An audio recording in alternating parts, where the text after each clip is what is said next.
Assalamualaikum warahmatullahi wabarakatuh. Kami dari kelompok 4 D3 Teknik Informatika kelas 2B akan mendemonstrasikan hasil tugas besar kami Internet of Things dengan judul Smartphone. Yang melatar belakangi kelompok kami membuat smartphone adalah teknologi yang berkembang saat ini sangatlah pesat, sehingga diharapkan dapat menyelesaikan permasalahan yang saat ini tengah dialami. Salah satu permasalahannya adalah pemanasan global yang disebabkan oleh penggunaan alat pendingin yang memakan daya banyak serta dapat merusak lapisan ozon. Perancangan sistem yang dibuat kipas dapat berputar secara otomatis mengikuti suhu ruangan tertentu. Apabila suhu ruangan rendah, kipas akan mati secara otomatis. Peralatan yang dibutuhkan: laptop. Software yang kami butuhkan adalah Visual Studio Code, Exam, Arduino IDE, browser, alat, obeng, stop kontak, tang kombinasi, dan bahan, kipas ESP8266, DHT11, kabel jumper, project board, relay, stop kontak. Rancangan sistem yang dibuat: setelah mulai, DHT sensor akan menyala. Nah, dia akan mengecek apakah suhu lebih dari 25 atau tidak. Jika lebih, maka dia akan off. Jika kurang, dia akan ngecek lagi nih, apakah suhunya di antara 25 sampai 32 atau enggak. Jika iya, maka dia akan on, dan jika tidak, dia maka akan off, dan setelah itu selesai.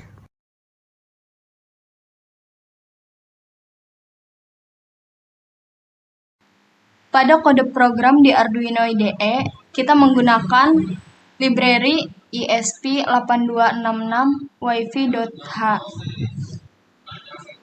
publish, library publish subscribe client.h, library Arduino JSON.h, library relay.h, dan library dht.h.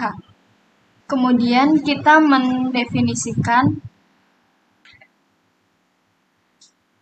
pin DHT-nya pada 5. Tipe DHT-nya DHT11. Nama wifi-nya keluarga modem. Password-nya jangan nebengsi. MQTT servernya broker.hivemq.com. MQTT portnya 1883. Setelah itu, kita mendefinisikan WiFi yang kita gunakan itu sebagai WiFi klien. Selanjutnya, kita mendeklarasikan relay pada pin D2. Floaty untuk mendeklarasikan data yang dihasilkan dari sensor DHT dalam bentuk Celsius. Selanjutnya ada fungsi void setup untuk menyambungkan ke WiFi. Kemudian ada fungsi reconnect yang digunakan untuk mengirim data sensor DHT ke broker. Selanjutnya ada void setup untuk melakukan pengecekan suhu.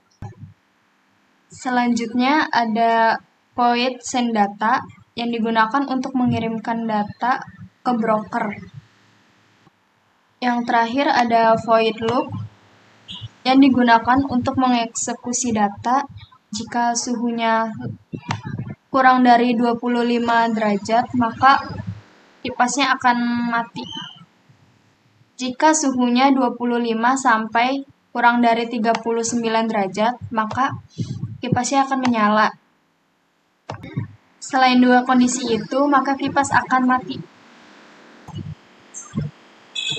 Kita mengecek terlebih dahulu di web servernya sendiri. Nah, di sini kan karena belum ada data yang dihasilkan ya, karena tadi belum di running, jadi maka belum ada data yang dihasilkan. Bisa kita lihat di riwayatnya juga belum ada. Oke, di localhostnya kita bisa lihat dulu. Di sini juga masih belum ada. Kemudian kita lihat di brokernya sendiri. Karena dia belum ada, maka hasilnya akan seperti ini kan, belum ada. Kemudian kita coba untuk menyambungkan mengompil dari file Arduino-nya. Kita sambungkan terlebih dahulu dengan menggunakan USB, kemudian kita compile. Tunggu sampai proses compiling ini selesai.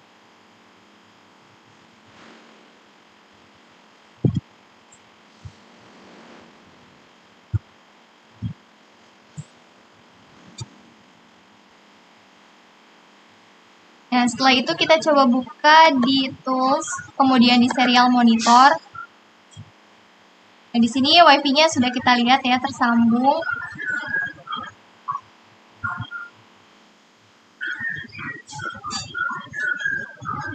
Nah, di sini dia udah mulai untuk mengkonektingkan WiFi-nya.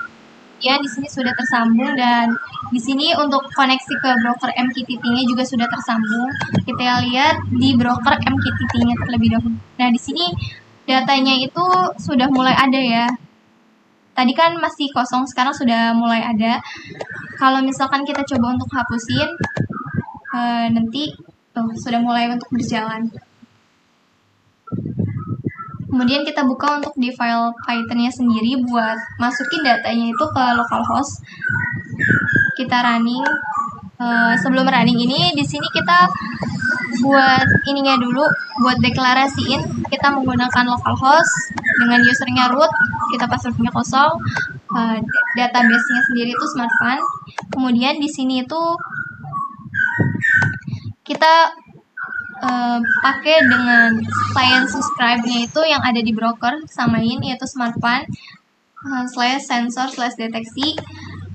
Kemudian di sini itu kita menyimpan data yang dihasilkan dari broker ke dalam localhost.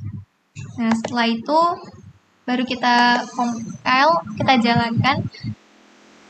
Selanjutnya kita lihat di dalam file localhost-nya. Di sini masih kosong, kita refresh coba. Nah, di sini sudah masuk nih datanya. Kemudian setelah itu kita coba lihat di webnya. Kita lihat hasil dari monitoring. Nah, di sini sudah masuk munculkan 32,29 sekian pada jam sini. Di hasil riwayatnya pun kita lihat tidak ada.